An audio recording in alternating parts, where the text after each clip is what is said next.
Before Hot Toys, before Hasbro's Marvel Legends, before the modern action figure boom even existed, there was Mego. In the 1970s, one company single-handedly created the template for the action figures we know and love today. Let's travel back to a time of bell-bottoms, disco, and the dawn of the superhero toy craze. Mego started out in 1954 as a humble importer of dime store toys. But in the early 70s, a man named Martin Abrams had a revolutionary idea. What if they could create a single, standard, posable 8-inch body and just swap out the heads and costumes? This would let them produce a massive variety of characters at a fraction of the cost. And with that, the modern action figure was born. Their first big hit was the world's greatest superheroes line, which launched in 1972. In an unprecedented move, Mego secured the licenses for both DC and Marvel Comics. Imagine walking into a toy store and seeing Superman right next to Spider-Man. The first wave was simple: Batman, Robin, Aquaman, and Superman. Kids went absolutely wild. These weren't static plastic statues.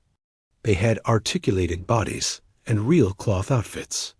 You could actually pose them, play with them, and create your own adventures.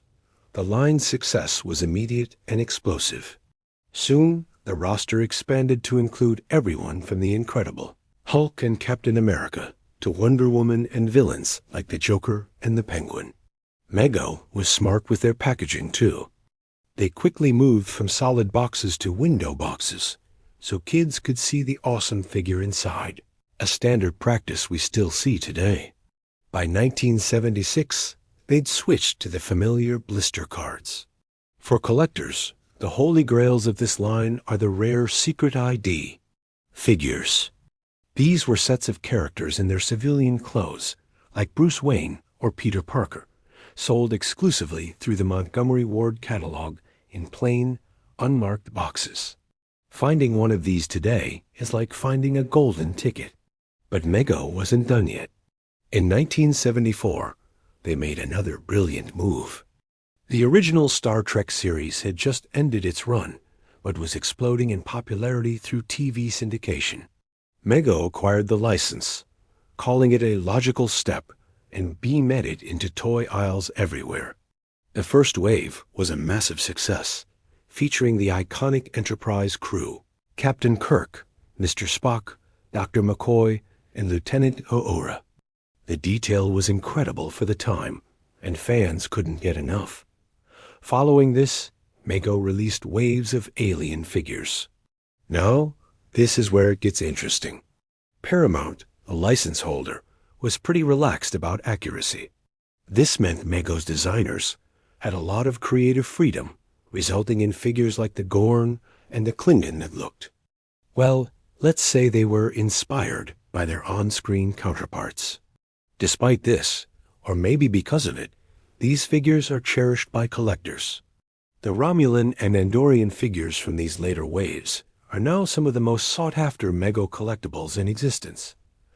And Mego didn't just sell figures. They sold a universe.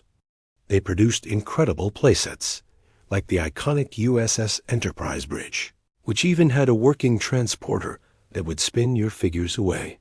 They also made role-playing toys that every kid dreamed of, like working walkie-talkie communicators and a tricorder that was actually a functional tape recorder. It was pure imagination fuel. From a generic body to a universe of heroes and aliens, Mego's 8-inch figures weren't just toys.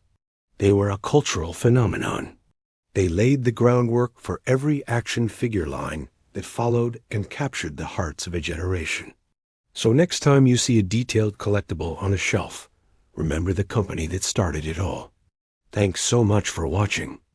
If you enjoyed this trip down memory lane, be sure to hit that like button and subscribe for more deep dives into the history of your favorite toys.